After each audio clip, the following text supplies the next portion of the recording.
Saya tahu rasanya, berhadapan dengan orang yang selalu memicu emosi, yang menyebarkan drama, menguras energi, dan kadang bikin kita bertanya-tanya, apakah saya yang salah? Atau memang dia yang toksik? Dalam hidup ini, kita tidak bisa menghindari orang-orang seperti itu, tapi kita bisa belajar bagaimana merespons mereka dengan cerdas dan bijak, seperti yang diajarkan oleh para filsuf Stoik. Halo semuanya, kembali lagi bersama saya di Stoic Street. Hari ini kita akan belajar 7 cara cerdas menghadapi orang toksik. Tapi, sebelum kita mulai lebih jauh, tekan tombol subscribe untuk bantu channel ini terus tumbuh. Pertama, kendalikan diri bukan mereka. Kata Epictetus, kita tidak bisa mengendalikan angin, tapi kita bisa menyesuaikan layar. Artinya, kita tidak bisa mengontrol perilaku orang toksik, tapi kita bisa mengontrol bagaimana kita merespons mereka. Saya sendiri pernah mengalami ini.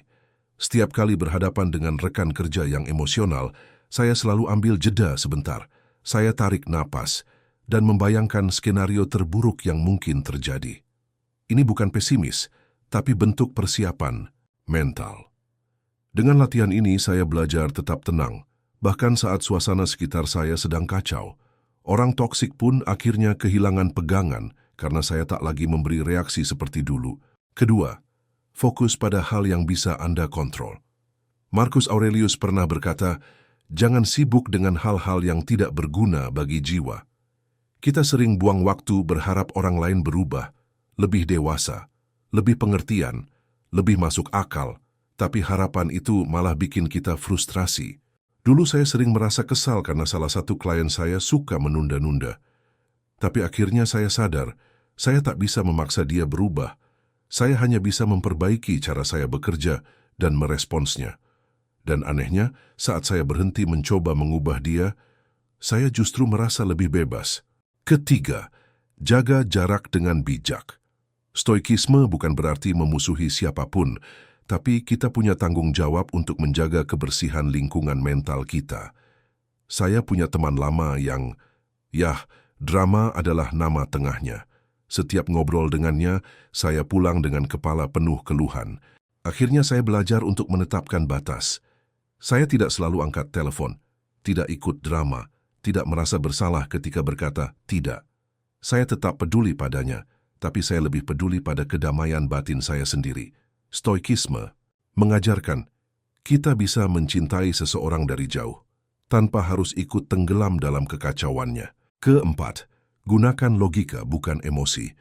Kalau seseorang mengkritik Anda dengan cara kasar, apa reaksi pertama Anda? Marah? Tersinggung? Saya juga begitu. Tapi Stoikisme mengajarkan pendekatan lain. Sebelum rapat penting, saya sering memakai teknik dikotomi kendali. Saya bilang ke diri saya sendiri, yang bisa saya kendalikan adalah cara saya bekerja dan cara saya merespons, bukan nada bicara orang lain. Dengan itu, saya bisa tetap tenang, bahkan saat kritik datang seperti badai. Kelima, jangan mengambil alih masalah mereka. Beberapa orang toksik bukan cari solusi, mereka hanya cari perhatian atau validasi untuk narasi negatif mereka. Dulu, saya sering jadi tempat curhat yang berujung drama tak berujung. Saya ingin membantu, tapi malah kelelahan sendiri. Hingga saya sadar, saya tidak wajib jadi penyelamat. Saya bisa peduli tanpa harus ikut tenggelam. Epictetus bilang, jangan jadi bahan bakar bagi api yang tidak perlu. Keenam, tunjukkan empati tapi tetap jaga batas. Empati ala stoik bukan berarti larut dalam emosi orang lain, tapi memahami tanpa membiarkan itu merusak ketenangan kita. Saya pernah punya rekan kerja yang manipulatif. Ia sering membalikkan fakta, menyalahkan orang lain, dan menciptakan suasana kerja yang tidak sehat.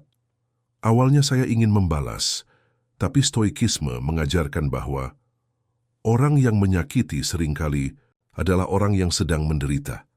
Dengan perspektif ini, saya bisa menjaga hubungan profesional tanpa harus menyimpan dendam atau kehilangan kedamaian batin. Ketujuh, fokus pada tujuan hidup Anda. Ini yang paling penting, jangan biarkan drama orang lain mengalihkan Anda dari jalan Anda sendiri.